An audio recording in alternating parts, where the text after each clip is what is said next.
Closed captioning sponsored by Superior Toyota Hyundai and WVU Medicine Camden Clark. There will be a public memorial service for Todd Boucher at Parkersburg High School on a Saturday at 2 p.m. He passed away at age 67 last Friday. The Ice Festival in Marietta will combine winter and art. You can catch it on January 13th. Meteorologist Kurt Greenfield has your forecast, and Ryan Wilson joins us in sports. WTAP News at 11 starts now. Live from our studios at One Television Plaza, this is WTAP News at 11. One of our reporters sat down with Ohio's governor to talk about 2023 and his goals for 2024. Good evening and thank you for joining us. I'm Phyllis Smith. Our Chase Campbell talked to Ohio Governor Mike DeWine about what happened in Ohio last year and what some of his priorities are for 2024. For Ohio Governor Mike DeWine, one highlight of 2023 was a new emphasis on the science of reading in Ohio classrooms. What we found is that kids do a lot better.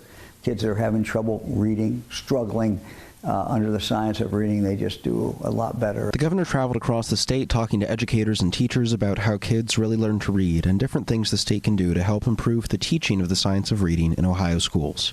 The governor says the next step is making sure those things he learned are implemented in every classroom across the state, which he says will go a long way toward improving the educational outcomes for Ohio students.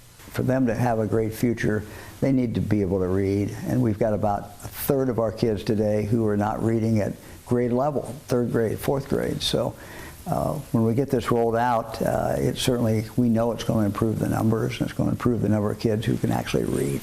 DeWine says implementing the science of reading universally will be easier thanks to changes passed by the legislature last year that give the governor's office authority over the Department of Education. For Appalachian Ohio in particular, the governor says a major accomplishment last year was the continuation of the Appalachian Community Grant Program, which can fund projects ranging from healthcare to infrastructure in 32 southeastern Ohio counties. That's an unprecedented amount of money, about $500 million set aside just for those Appalachian counties. Another major milestone in Ohio last year was the passage of Issue 2 in November, which legalized adult recreational use of marijuana. DeWine opposed Issue 2, but now that it's law, he says the legislature needs to pass some regulations that ensure the legal marijuana industry is safe. We just have to be able to deal with the problems that we have, get up and legally selling marijuana instead of letting the black market take over. One of DeWine's final major actions as governor was vetoing House Bill 68, which passed both houses of the legislature with unanimous support from DeWine's own party. The bill seeks to ban gender-affirming care for minors. DeWine says that after speaking with doctors, families, and transgender people who received gender-affirming care, he felt the choice about treatment should be left with families and medical professionals. For me to sign that would have been, I think, wrong. It would have been saying that the government knows best. I don't think the government does know best, particularly with these kids who are in very, very difficult situations. You know, the people who voted the other way, I respect their vote, but that's not their child. The legislature may yet vote to override the governor's veto when they return to the State House this month. In Columbus, Ohio, Chase Campbell, WTAP News. Turning to the weather, meteorologist Kirk Greenfield joins us now with the first look at your forecast. Kirk. We're looking at another chilly night in the Mid-Ohio Valley, but at this point, cloud covered. As a result, the temperature has not dropped off quite as quickly as anticipated. The Jan Dills Marietta Skycam atop the Lafayette Hotel says we're at 37 degrees, but it feels like 32. The relative humidity is 67%, and the winds out of the west-southwest, 6 miles per hour.